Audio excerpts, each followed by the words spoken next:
राजर्षी शाहू विद्यामंदिर राधानगरी, मला वाटतं हे बदललेलं नाव आहे. हो हो त्याच्या मूळ नावामध्ये शाहू महाराजांचा उल्लेख नव्हता. हो.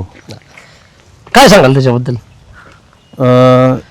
ही शाळा कुमार विद्या मंदिर राधानगरी असं शाळेचं पहिलं नाव. म्हणजे ह्याच शाळेत माझं स्वशिक्षण ह्या शाळेत झालं. जिल्हा परिषदमध्ये मी जेव्हा निवडून आलो 2012 मध्ये, त्यावेळी ह्या इमारतीचं लाईफ संपलेलं होतं. ओके. आणि म्हणजे इमारत पूर्ण जीर्ण झालेली होती. अच्छा.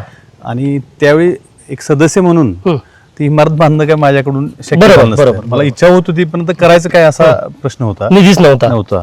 आणि योगायोगानं मला शिक्षण आणि अर्थ समितीचं सभापती म्हणून काम करायची संधी मिळाली.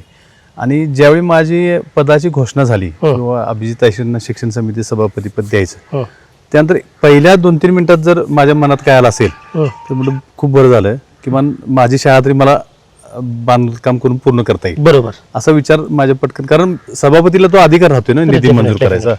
मग आम्ही सर्व शिक्षा अभियान मधून जिल्ह्यातून ज्या काही वर्गखोल्या बांधायच्या होत्या त्यामध्ये ह्या शाळेचा समावेश केला आणि ही शाळा पुन्हा नव्यानं पूर्णपणे परत बांधली. शाळेचं रूपडं बदललं आणि मग इथं डिजिटल शाळा केली.